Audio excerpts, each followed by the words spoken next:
A millionaire disguises himself as a cashier to test his son's fiancée, and what she says leaves him speechless.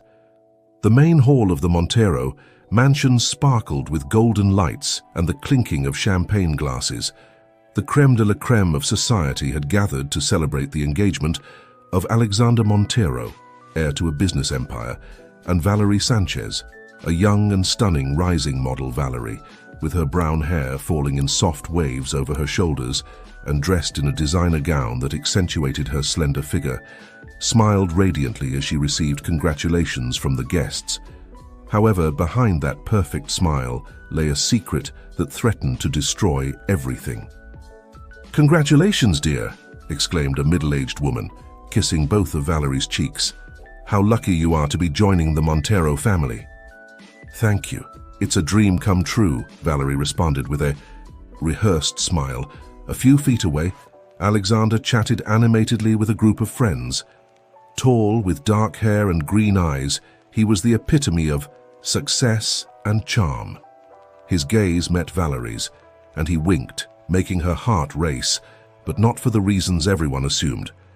In a secluded corner of the hall, an imposing man watched the scene intently. Ernest Montero, Alexander's father and the family patriarch, couldn't help but feel a twinge of unease. Something about Valerie's demeanor seemed off. He couldn't explain it, but years of business experience had taught him to trust his instincts. "Everything okay, Dad?" Alexander asked, approaching with Valerie on his arm. Ernest forced a smile. "Of course, son. I was just thinking about how quickly time has passed. It seems like only yesterday you were running through these halls." Valerie laughed sweetly. "You must be very proud of Alexander, Mr. Montero. He's a wonderful man." "I am," Ernest replied, studying the young woman's face.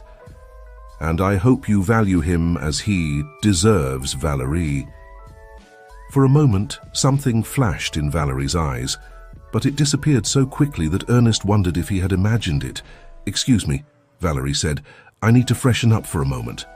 As she walked away, Ernest grabbed his son's arm. "Alexander, are you sure about this?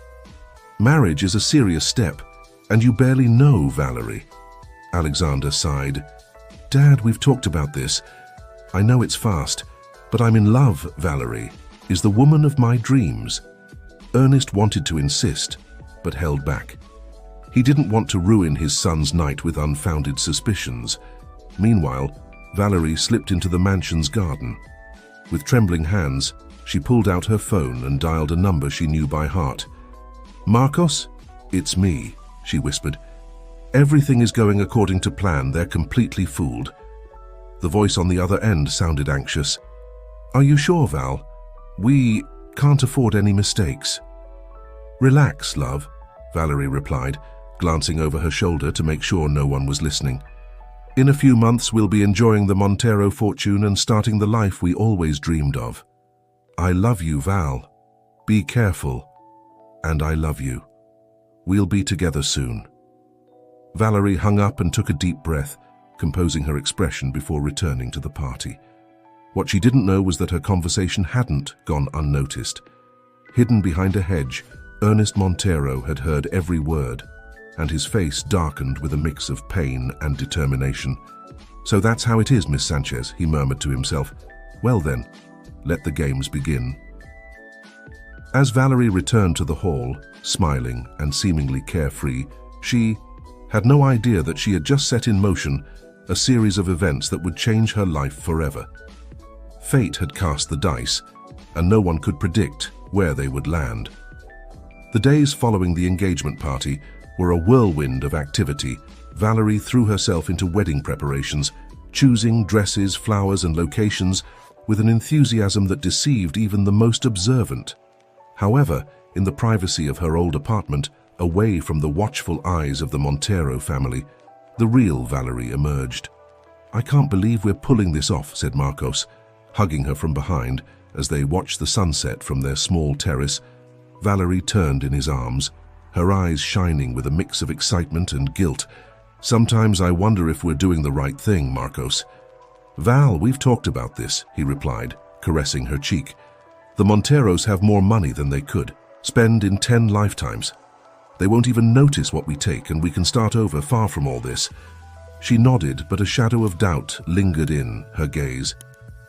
It's just that Alexander is so good to me, and his family has welcomed me with open arms. Marcos's expression hardened. You're not actually falling for him, are you? Of course not, exclaimed Valerie, though her voice wavered slightly. You know I love you. It's just that sometimes it's hard to pretend. I know, love, said Marcos, softening his tone. But think of everything we'll be able to do once we have the money. Travel, start that business we always wanted, help your family. Just a little more patience. Valerie nodded, burying her doubts deep within her heart. You're right, I can't back out now. Meanwhile, at the Montero mansion, Ernest was in his office, reviewing a stack of documents. Since overhearing Valerie's conversation in the garden, he hadn't stopped investigating every detail of the young woman's life was being scrutinized, but so far, nothing seemed out of place. I don't understand, Dad, said Alexander, sitting across from his father's desk. Why all this investigation into Valerie? I already told you I trust her. Ernest sighed, removing his glasses to massage the bridge of his nose. Son, in business and in life, it's always better to be sure. I don't want you to make a mistake that could cost you dearly. Valerie isn't a business, Dad, responded Alexander, clearly upset. She's the woman I love and plan to marry. I wish you could see her the way I do. Ernest looked at his son, torn between telling him what he had heard or continuing to investigate on his own.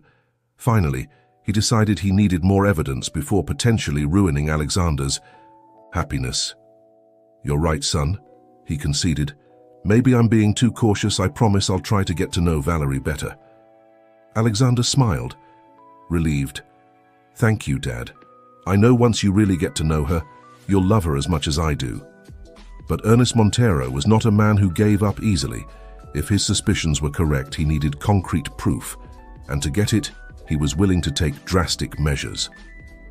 The next day, Ernest called for a private meeting with his head of security, a former military man named Ramon. I need you to do something for me, Ramon, said Ernest, closing the door to his office, something discreet and potentially unconventional. Ramon nodded, his expression impassive. Whatever you need, Mr. Montero. I want you to follow Valerie Sanchez. Every move, every call, every person she meets, I need to know if she's plotting something against my family. Understood, sir. Any specific directives? Ernest hesitated for a moment before responding. Yes, I want you to get a job at the supermarket. She frequents as a cashier or stocker, something that allows you to observe her without raising suspicion. Ramon raised an eyebrow but did not question the order. It will be done, Mr. Montero. How long should I maintain surveillance? As long as it takes, Ernest replied firmly. And Ramon, this stays between us. Not even my son must find out. Of course, sir, absolute discretion. As Ramon left to set the plan in motion, Ernest stood, staring out the window, watching the mansion's gardens where Valerie and Alexander walked, laughing and holding hands, the perfect image of a couple in love. I hope I'm wrong, he murmured to himself. For everyone's sake, I hope I'm wrong. But deep down, Ernest Montero knew that his instincts were rarely wrong. And if he was right, the storm that was coming could destroy not only his son's dreams, but the very foundations of the Montero family. What none of them could imagine was that fate had prepared surprises that would surpass their most elaborate plans and deepest fears. The weeks went by, and life at the Montero mansion seemed to proceed normally. Valerie had adapted surprisingly well to her new status, participating in charity events, accompanying Alexander to important business dinners, and winning the affection of much of the household staff. However, beneath the surface, the currents of deceit and suspicion continued to flow. Valerie continued her clandestine meetings with Marcos, although it was becoming increasingly difficult to maintain the facade one afternoon while doing her usual grocery shopping. Valerie found herself face to face with an older man with a friendly demeanor at the checkout. Good afternoon, miss, greeted the cashier with a kind smile. Did you find everything you were looking for? Valerie, distracted by a message from Marcos on her phone, barely looked up. Yes, everything's fine. Just hurry up, will you? I'm in a rush." Valerie's curt tone contrasted sharply with the sweet and considerate image she projected at the Montero mansion. The cashier, unfazed, continued scanning the items. "Of course, miss, my apologies for the inconvenience," he replied serenely. Something in the man's tone made Valerie finally look up. For an instant, she thought she saw a familiar glint in the cashier's eyes, but she quickly dismissed it. "I'm sorry," she muttered, suddenly feeling guilty. "It's been a stressful day." The cashier nodded understandingly. "No worries, we all have days like that. I hope the rest of your day gets better." As Valerie left the supermarket, she couldn't shake the feeling that something was off. What she didn't know was that the friendly cashier was none other than Ernest Montero, disguised and determined to uncover the true nature of his son's fiancée. That night, in the privacy of his study, Ernest reflected on the encounter. "Her mask slipped for a moment, Ramon," he commented to his head of security. "I saw the real Valerie Sanchez and I didn't like what I saw." Ramon, standing by the window, nodded. "What do you plan to do now, sir?" Ernest sighed heavily. "Keep watching. I need to be absolutely sure before I act. If my suspicions are correct, this could destroy Alexander." Meanwhile, in her room, Valerie wrestled with her own demons sitting in front of the mirror. She stared at her reflection with a mixture of disgust and confusion. "Who are you? Really?" she whispered to herself. The sound of her phone pulled her from her thoughts. It was a message from Marcos. "Everything's set for tomorrow. Don't forget, love. Soon, we'll be free." Valerie felt a knot in her stomach. The plan was simple. Tomorrow, during a business lunch, she would distract Alexander while Marcos infiltrated Ernest's office to obtain information about the family's bank accounts. With trembling hands, Valerie replied, "Understood. Be careful." Just then, there was a knock on her door. It was Alexander, with a radiant smile and a small gift in his hands. "Am I interrupting?" he asked, entering the room. Valerie quickly hid her phone. "Of course not, love," she replied, forcing a smile. "You're always welcome." Alexander approached and handed her the small package. "I know we have that important business lunch tomorrow, but I wanted to give you this. First." Valerie opened the gift with trembling fingers, revealing a delicate diamond necklace. "Oh, Alexander, it's beautiful." "Not as beautiful as you," he replied, kissing her gently. "I wanted to thank you for everything you've done these past months. I know adapting to this life hasn't been easy, but you've handled it with such grace." Alexander's words were like daggers to Valerie's heart. For a moment, she was tempted to confess everything, to end the charade once and for all. But the memory of Marcos, of their shared dreams, stopped her. "Thank you, my love," she whispered, hugging Alexander to hide the tears threatening to escape her eyes. "I don't know what I did to deserve you." That night, Valerie could barely sleep. Her dreams were filled with confusing images. Marcos calling her from the shadows, Alexander looking at her with disappointment, and the face of the old cashier at the supermarket, watching her with eyes that seemed to see everything. The next morning, the plan went into action. Valerie accompanied Alexander to the business lunch, while Marcos prepared to infiltrate the Montero mansion. What neither of them knew was that Ernest, suspecting something might happen, had decided not to attend the lunch and stay home. At the restaurant, Valerie did everything she could to keep Alexander distracted, laughing at his jokes and showing an unusual interest in the business details they were discussing. However, her mind was elsewhere, imagining Marcos moving stealthily through the mansion's corridors. Meanwhile, at the Montero house, Marcos had managed to get in thanks to the information provided by Valerie about the staff's schedules. With his heart pounding, he headed to Ernest's office. What he didn't expect was to find the Montero patriarch sitting calmly in his chair as if he were waiting for him. "Good afternoon, young man," said Ernest with a calm that chilled the blood. "Can I help you with something?" Marcos, paralyzed by surprise, couldn't utter a word. At that moment, Ramon appeared behind him, blocking his only escape route. Back at the restaurant, Alexander received a call that made him pale. "I'm sorry, Valerie, we have to go. There's been a problem at home." Valerie's heart stopped. What kind of problem? I don't know exactly, replied Alexander, already standing up. But my father says it's urgent. The drive back to the mansion was torture for Valerie. 1,000 scenarios played out in her mind, each worse than the last. When they finally arrived, the scene they found in Ernest's office confirmed her worst fears. Marcos was sitting in a chair, guarded by Ramon. While Ernest looked at them all with a mix of disappointment and contained fury, "Alexander, Valerie, I'm glad you're here," said Ernest with a calm that bode nothing good. "I think we have a lot to talk about." Valerie felt her world crumble around her. The masks had fallen, and now she would have to face the consequences of her actions. But what no one in that room could imagine was that this was only the beginning of a series of revelations that would shake the foundations of their lives. The silence in Ernest Montero's study was so dense it could be cut with a knife. Alexander looked alternately at his father, Valerie, and the stranger guarded by Ramon, trying to make sense of the situation. "Dad, what's going on here?" he finally asked, his voice trembling slightly. Ernest stood slowly from his chair, his eyes never leaving Valerie's face.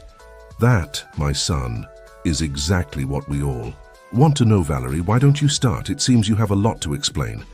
Valerie felt her legs might give out at any moment.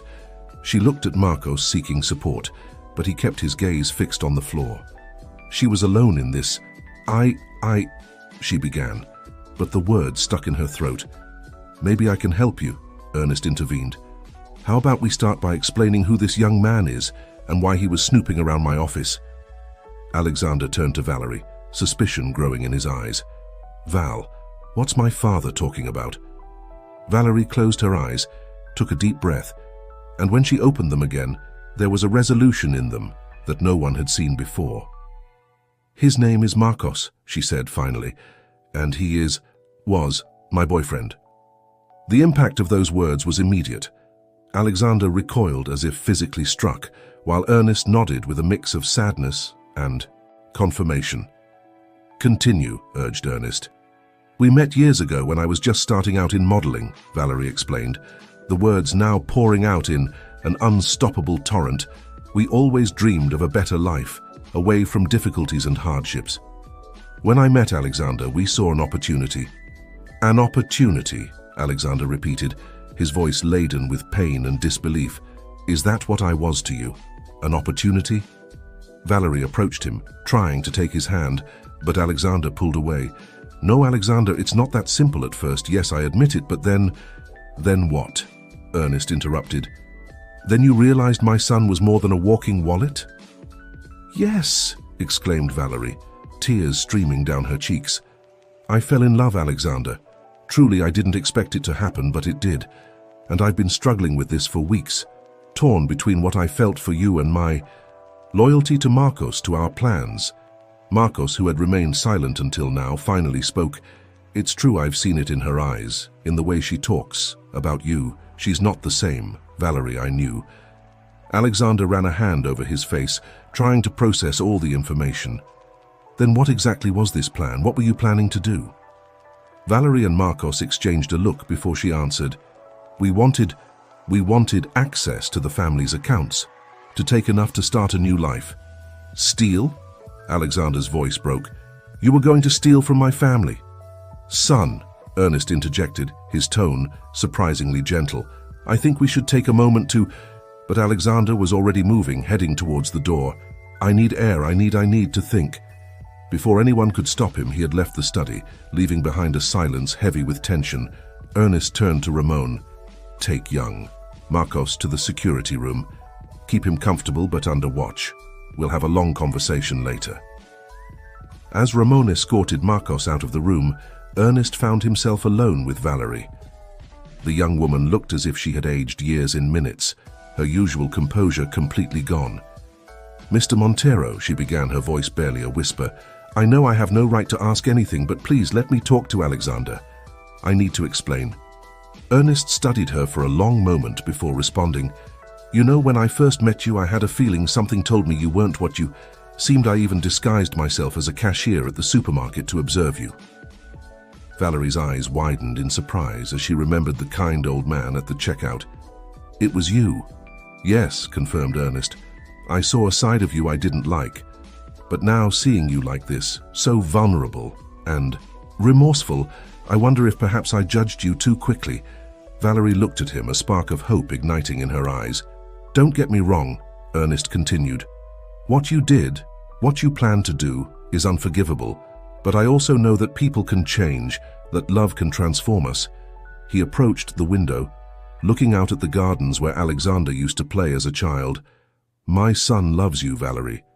And if what you say is true, you love him too. The question is that love strong enough to overcome this? Valerie joined him at the window, her eyes searching for Alexander in the gardens. I will do whatever it takes to prove it, to prove to everyone that I've changed. Ernest nodded slowly. Then you will have your chance, but I warn you, Valerie, if this is another trick, if you hurt my son again— It's not, interrupted Valerie with a firmness that surprised them both. I swear on everything sacred that it's not. Good, said Ernest, because I have a feeling this story still has many chapters ahead, and something tells me we will need to stand united to face what's coming. As Valerie and Ernest stood in silence, looking out the window, neither of them could imagine how prophetic those words would turn out to be, because at that precise moment, miles away, an older woman lay in a hospital bed, holding a secret that would change the course of their lives forever. The days following the revelation in Ernest's study were an emotional roller coaster.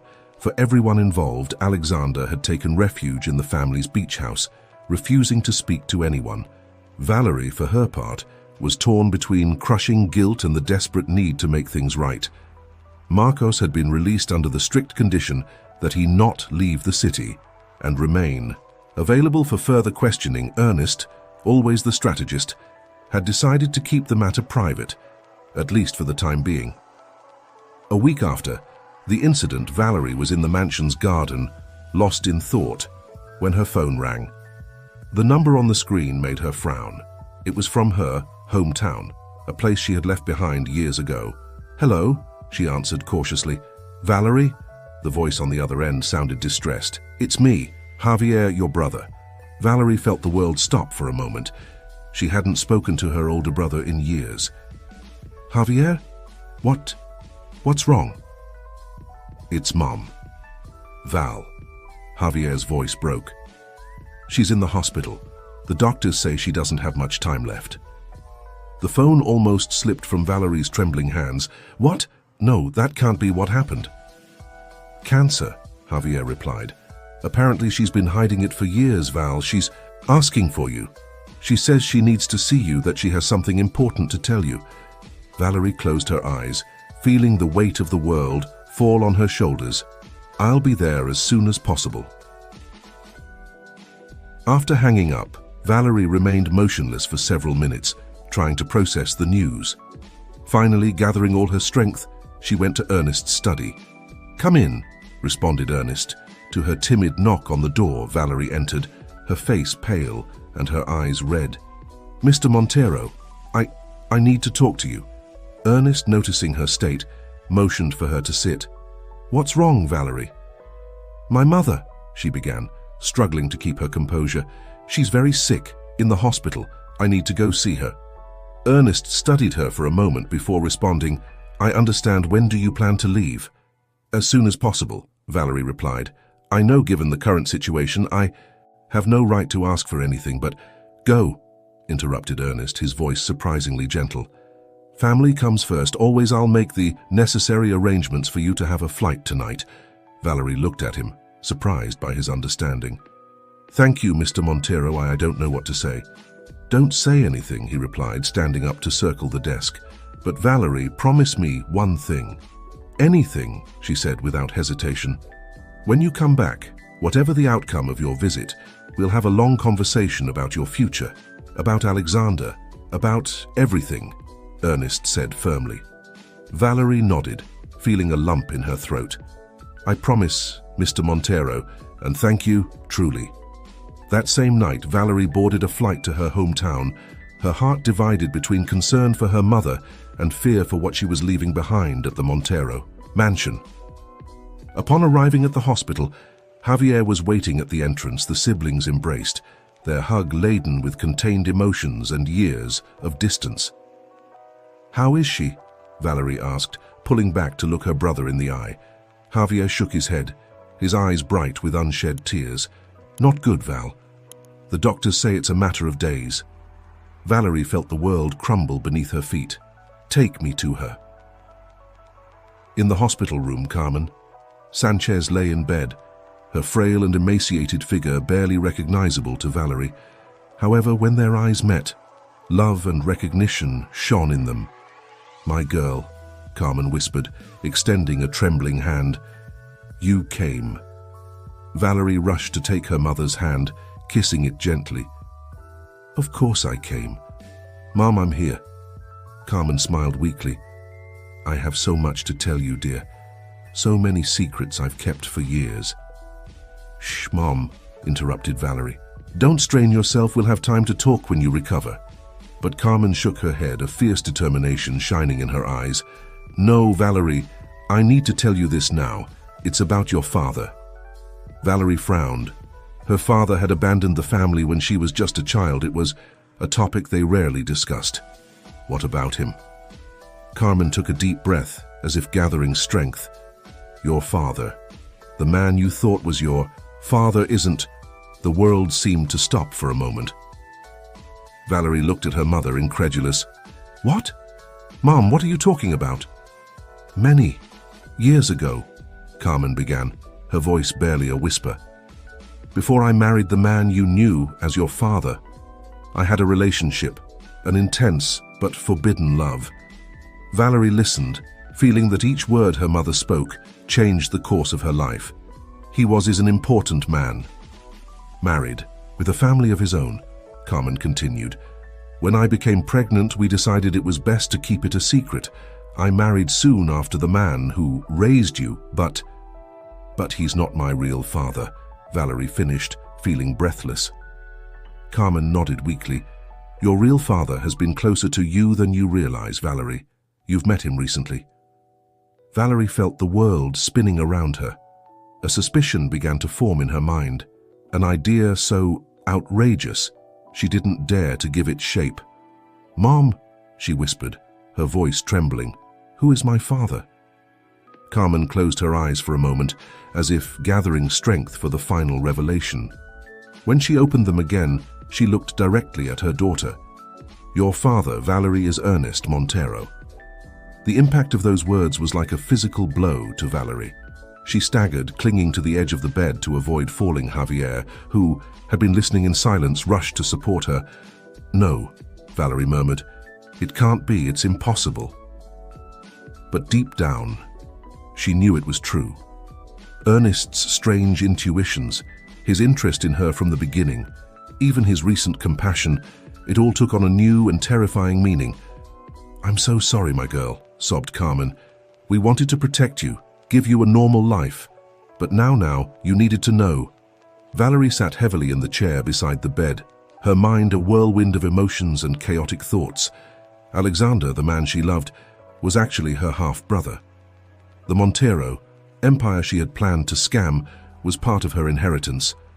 And Ernest, the man she had feared and respected in equal measure, was her father. "Does he know?" she finally asked, her voice barely audible. Carmen shook her head. "I never told him. But I think he always suspected, Valerie. My daughter, forgive me, forgive us both." Valerie took her mother's hand, tears streaming down her cheeks. "There's nothing to forgive, Mom. But what am I going to do now?" Carmen squeezed her daughter's hand weakly. "The truth, Valerie. It's time for everyone to know the truth." As night fell over the city, Valerie remained by her mother's bed, facing a future that suddenly seemed more uncertain and terrifying than ever. The truth she had just discovered threatened to destroy everything she knew, everything she loved. But deep in her heart, she knew her mother was right. It was time to face the truth, no matter the consequences. What Valerie couldn't imagine was that this revelation was just the beginning of a series of events that would shake the foundations of the Montero family and change the course of their lives forever. The days following the revelation were a blur for Valerie. She stayed at the hospital, torn between the pain of watching her mother deteriorate and the emotional whirlwind unleashed by the truth about her origins. Carmen Sanchez passed away a week after the confession, leaving Valerie with the heavy burden of a secret that threatened to destroy two families. The funeral was a somber and small affair. Valerie kept her distance, her mind miles away, at the Montero mansion, and the conversation she knew she would soon have to face. "What are you going to do now?" Javier asked as they returned from the cemetery. Valerie looked out the taxi window, watching the city she once called home. "I have to go back, Javier. There are things I need to resolve." Her brother looked at her with concern. "Val, whatever it is you're going through, you know you can count on me, right?" She nodded, forcing a smile that didn't reach her eyes. "I know, thank you." That night, as she packed her things, Valerie made a decision she couldn't keep living with lies. It was time to face the truth, no matter the consequences. The next day, she boarded a flight back to the city where the Montero mansion was located. Throughout the journey, she rehearsed mentally how she would address the situation, but every scenario she imagined ended in disaster. When the taxi dropped her off in front of the imposing mansion gates, Valerie felt her heart race. She took a deep breath and pressed the intercom. "Montero Residence," answered a familiar voice. "It's me, Valerie, I'm back." There was a moment of silence before the gate opened with a buzz. As she walked down the path to the main house, Valerie saw Ernest waiting at the entrance. "Welcome back," he said, his face a mask of calm. "I'm very sorry about your mother." Valerie nodded, unable to form words for a moment. Finally, she managed to say, "Thank you, I need to talk to you, to everyone." Ernest studied her for a moment before, nodding. "Of course, Alexander returned yesterday. He's in the library. Let's go." As she followed Ernest through the familiar halls of the mansion, Valerie felt like she was walking towards her own execution. When they entered the library, she saw Alexander sitting in an armchair, his face pale and haggard. "Valerie," he said, standing up. For a moment, it seemed he was going to approach her, but he held back. "I'm very sorry about your mother." "Thank you," she replied, her voice barely a whisper. Ernest closed the door behind them and turned to Valerie. "All right, you said you needed to talk to us. We're listening." Valerie looked at the two men in front of her, aware that what she was about to say would change their lives forever. She took a deep breath and began. "Before she died, my mother revealed something to me, a secret she had kept all my life." She paused, gathering courage. "Ernest, you are my biological father." The silence that followed that statement was deafening. Alexander paled even more, if that was possible, while Ernest remained completely still, his face an unreadable mask. "What?" Alexander finally managed to articulate. "No, that can't be. True, Dad. Tell her it's not true." But Ernest didn't respond. Instead, he slowly approached Valerie, his eyes fixed on her as if seeing her for the first time. "Carmen," he murmured. "She told you." Valerie nodded, tears forming in her eyes. "Did you know?" Ernest shook his head. "Not with certainty, but I always suspected there's something about you, Valerie. From the moment I saw you, I felt a connection I couldn't explain." Alexander looked at both of them, disbelief and horror mixing on his face. "This can't be happening, Valerie. You're my sister," she finished, her voice breaking. "Your half-sister." Silence fell over the room again, heavy and oppressive. Each of them was lost in their own thoughts, trying to process the magnitude of this revelation. Finally, Ernest spoke. We need time to assimilate this, Valerie. Please stay at the mansion. We have a lot to discuss." Alexander, without saying a word, abruptly stood up and left the library. Closing the door forcefully behind him, Valerie collapsed into an armchair, sobbing uncontrollably. Ernest, after a moment of hesitation, approached and placed a hand on her shoulder. "I'm sorry," she said through her tears. "I'm so sorry. I never wanted this to happen. I love Alexander. And now..." "Shh." Ernest calmed her, his voice surprisingly gentle. "It's not your fault, Valerie. None of us chose this."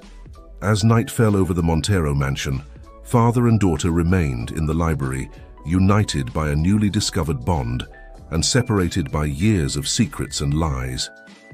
Outside in the gardens, Alexander walked aimlessly, trying to reconcile his feelings for Valerie with the devastating truth of their kinship. The truth had come to light, but the consequences were just beginning to unfold. The Montero family now faced its greatest challenge, and no one could predict how this story would end. The days following the revelation were an emotional whirlwind for everyone in the Montero mansion. Alexander had locked himself in his room, refusing to speak to anyone. Ernest spent long hours in his study, going through old photographs and documents as if searching for clues to a truth that had always been in plain sight. Valerie wandered the halls like a ghost, tormented by guilt and pain. A week after the confession, Ernest finally called a family meeting in the library. When Valerie entered, she found Alexander already seated, his face a mask of contained emotions. "Please sit," said Ernest. Gesturing to an armchair, Valerie obeyed, avoiding looking directly at Alexander. "I've been thinking a lot these past few days," Ernest began, his voice tired but firm, "about our past, our present, and most importantly, our future." He paused, looking at each of his children. "What has happened is something none of us could have predicted or wanted, but it's our reality now, and we have to decide how we're going to handle it." Alexander finally spoke, his voice hoarse from disuse. "How are we supposed to handle this, Dad? The woman I loved that I love turns out to be my sister. How do we get past something like that?" Valerie felt her heart shrink, hearing Alexander speak in the present tense about his feelings. Ernest sighed deeply. "It won't be easy, son, but we are family, and family stays together, especially in difficult times." He turned to Valerie. "Valerie, I know you entered our lives with other intentions, but I also know that your feelings for Alexander became genuine. And now, knowing the truth about your origin, I hope you can see this house, this family, as your own." Valerie nodded, silent tears running down her cheeks. I don't know what to say. My whole life has been a lie. And now I don't know who I really am." Ernest took her hands in his. "You are my daughter, Valerie and Alexander's sister. That's all that matters now." Alexander stood up abruptly, walking to the window. "And what are we supposed to do with how we feel? Just forget it?" "No," Ernest replied gently. "We can't erase our feelings, but we can learn to transform them. The love you feel for each other can become a strong and beautiful sibling bond." Valerie looked at Alexander, who finally turned to face her. Their eyes met, and at that moment, both felt the weight of everything they had lived and everything they had lost. "I need time," Alexander said finally, "to process all this, to learn to see you differently, Valerie." She nodded, understanding perfectly. "I know me too." Ernest watched them both, a mix of pain and hope in his eyes. "We'll take this one day at a time, together as a family." Days turned into weeks, and slowly, the Montero mansion began to adapt to its new reality. Valerie moved into a room in the opposite wing to Alexander's, giving them both the space they needed. Ernest, for his part, made an effort to get to know the daughter he never knew he had. One afternoon, while Valerie was walking in the gardens, she found Alexander sitting on a bench, staring at the horizon. "Can I join you?" she asked, indicating the empty space beside him. Alexander nodded silently. For several minutes they sat like that, in a silence heavy with unspoken emotions. "You know," Alexander finally said, "sometimes I wonder how things would have been if we had known the truth from the beginning." Valerie looked at him sideways. "Do you think it would have been easier?" "I don't know," he replied honestly, "but at least we wouldn't have had to go through all this." Valerie felt a pang of guilt. "Alexander, I am so sorry for everything." He turned to look at her directly. "I know, Val, and though part of me wants to hate you for what you plan to do, I can't, because I know your feelings were real. In the end, mine were too." "They are," she corrected gently. "Maybe not in the same way as before, but I love you, Alexander, as my brother, as my family." Alexander gave a small smile. the first in weeks. "I love you too, Val. And I suppose now we have a lifetime to figure out what that really means." As the sun began to set, painting the sky in shades of gold and pink, Valerie and Alexander remained seated on that bench, shoulder to shoulder. It wasn't a fairy tale happy ending, but it was a beginning. A beginning based on truth, forgiveness, and the promise of a future together, as a family. From the second-floor window, Ernest watched his two children, a smile of satisfaction on his face. He knew the road ahead wouldn't be easy, that there would be difficult days and moments of doubt, but he also knew that, for the first time in decades, his family was complete, and approached and, after a moment of hesitation, gave her a quick hug. These gestures of fraternal affection still felt a bit awkward, but each day they became more natural. "Need any help?" he asked, reaching for a cup to pour himself coffee. "You can set the table if you want," Valerie replied. "Dad should be down any moment." The word "dad" still sounded strange on her lips, but every time she used it, she felt a warm sensation in her chest. Ernest had been patient and loving, giving her the space to adapt to her new reality, while gradually including her in all aspects of family life. As Alexander set the plates, Valerie couldn't help but think about how much things had changed. Just a few months ago, she was planning to scam this family. Now she was making Sunday breakfast for them. "Good morning, family," greeted Ernest, entering the kitchen with the newspaper under his arm. "Good morning, Dad," responded Valerie and Alexander in unison, exchanging an amused look at their synchronization. The three of them sat at the table, enjoying Valerie's pancakes and discussing their plans for the day. It was a mundane scene, almost banal, but for them, it represented a triumph, a testament to their ability to overcome adversity and rebuild relationships. "By the way," said Ernest, as he spread jam on his pancake, "I've been thinking, Valerie, I know you left your modeling career when all this happened. Have you thought about what you'd like to do now?" Valerie put down her fork, surprised by the question. "The truth is, I haven't thought much about it. I suppose I've been so focused on adapting to all this that—" "I understand," Ernest nodded, "but I think it's important for you to find something you're passionate about, something that's yours." Alexander chimed in. "What about working at the Family Foundation? We're always looking for new perspectives, and I think you could bring a lot to the table." Valerie considered the idea. The Montero Foundation focused on social and educational development projects, something she had always been interested in, but never had the opportunity to explore. "I'd like that," she said finally, a genuine smile lighting up her face. "I think it could be a good way to redeem myself, to do something positive." Ernest squeezed her hand gently. "You don't need to redeem yourself, daughter, but if this is something you want to do, you have our full support." The rest of the breakfast was filled with plans and ideas for the future. For the first time in a long while, Valerie felt truly hopeful. She had a family, a purpose, an opportunity to make things right after breakfast, while Alexander and Ernest handled the dishwashing, insisting it was only fair since she had cooked. Valerie stepped outside into the garden. The morning sun bathed the flowers in golden light, and a gentle breeze carried the scent of roses. She closed her eyes, taking a deep breath. She thought of her mother, of the secret she had kept for so many years. She thought of Marcos and the life she had planned with him, a life built on lies and deceit. And finally, she thought of the family she had found, of the unconditional love she had experienced despite her mistakes. "Everything okay?" Alexander asked, joining her in the garden. Valerie opened her eyes and smiled at her brother. "Yes, everything's fine. I was just thinking how lucky I am." Alexander put an arm around her shoulders.